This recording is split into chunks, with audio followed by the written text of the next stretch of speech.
je vais me présenter. Je suis Diane Bélanger, qui est la coordinatrice de cet événement pour ce soir. Et j'aimerais avoir l'honneur de vous présenter notre hôte, M. Michael Banks, à qui appartient cet magnifique endroit. Et notre grande artiste sculpteur, Mme Amida Mehel, que nous devons applaudir.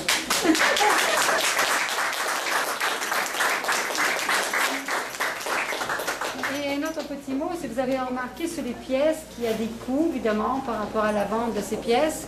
Si vous êtes intéressé, vous devez contacter Mme Mehel ou me contacter moi, Diane Bélanger, et on pourra voir selon votre intérêt. Et les pièces ce soir seront au même endroit jusqu'au 21 au soir, inclusivement. Donc, si vous voulez revenir à tête reposée, calmement, voir les pièces, ce rendez-vous, ça nous fera un grand plaisir. Qui pourra vous dire quelques mots. Mais moi, je vous dis premièrement, merci beaucoup que vous avez pris le temps de placer ce soir, malgré la pluie. Et il y a quelque chose qui me touche vraiment au cœur, c'est que les artistes, ils travaillent beaucoup, ils travaillent fort, ils ne comptent pas les heures. Et je pense que c'est important d'être capable de soutenir les artistes.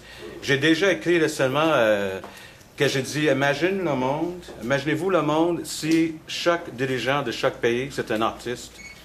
Imaginez quelle différence le monde peut être. Qui est déplacé ce soir, qui est toujours occupé, mais qui est toujours là pour venez nous soutenir. voir, madame. Monsieur Denis Lepine, qui est aussi dans la foule. Oui. Et, Madame Gauthier. Madame Gauthier. Madame Gauthier, elle est là. Et je vous dis merci beaucoup à vous tous qui sont ici ce soir, parce que vous êtes aussi important que l'artiste qui travaille aussi fort, parce qu'on est chacun une branche, un certain catalyste pour soutenir et aussi promouvoir l'art. Et je pense que c'est important. Comme ça, merci beaucoup. Et maintenant, je vous présente... Il y a Madame journaliste, Madame Sorogo, qui s'occupe de la communauté roumaine. Ah non. Très important. Merci.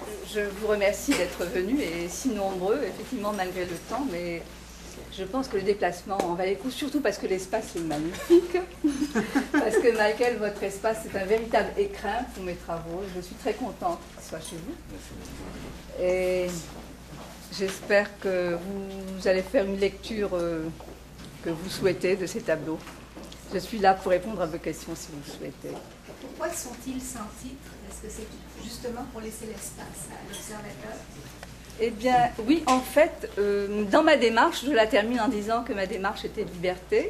Je prends la liberté de vous exposer ces travaux et je voudrais que vous en ayez autant pour les interpréter comme vous le souhaitez.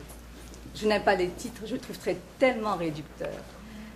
Si je mets un titre, en général, il se termine par des points de suspension parce que je trouve que, par exemple, celui-ci, oui, les points de suspension permettent une continuation à l'interprétation.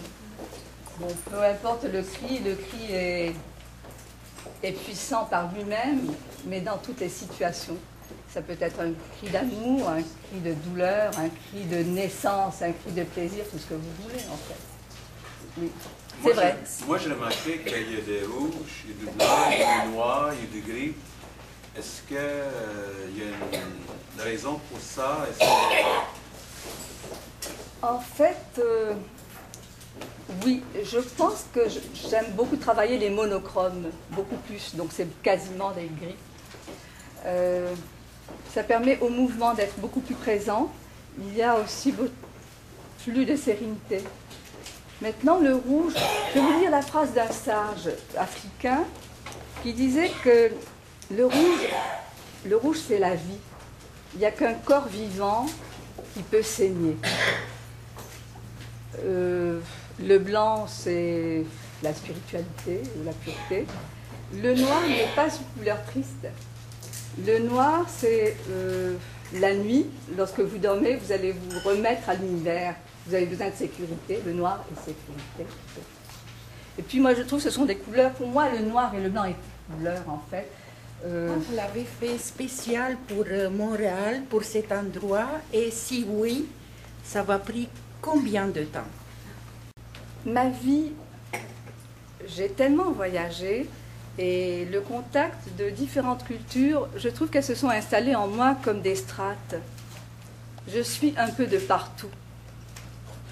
Montréal, oui, cette présence universelle et universaliste, oui, peut-être m'a permis de mieux m'exprimer dans ma liberté, dans ma quête de liberté, où oui, je n'aime pas les frontières, oui.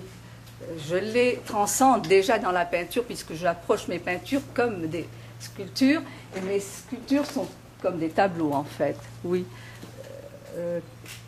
Ce n'est pas une expo pour Montréal. Je pense que c'est une expression plutôt, qu'elle peut être n'importe où. Merci,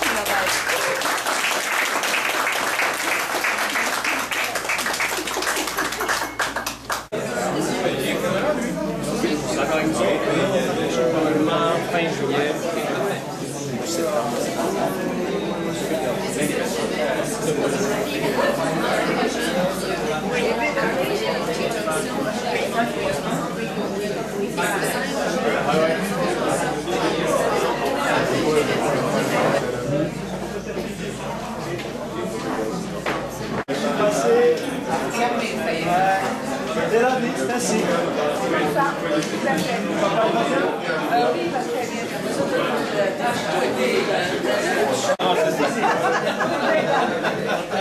Vous faites souvent des expositions? Oui, c'est le 6e jusqu'à date de cette année.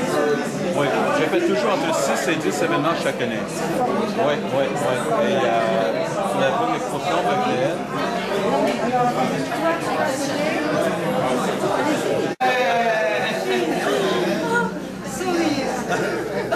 Soleil.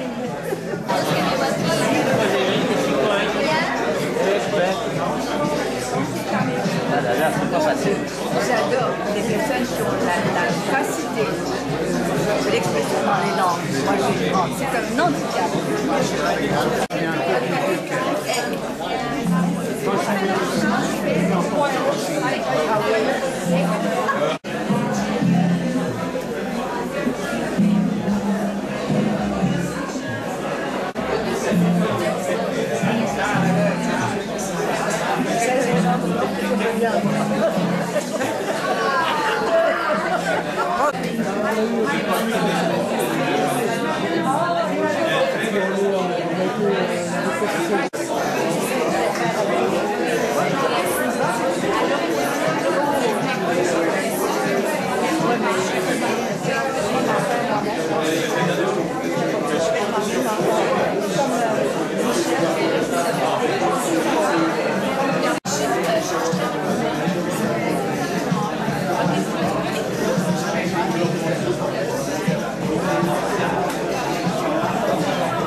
C'est impératif.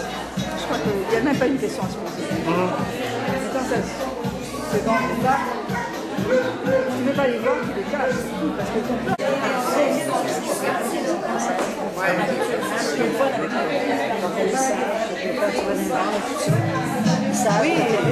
oui, après, c'est pour ça qu'on parle là-dessus. Pense à ça, là, on va faire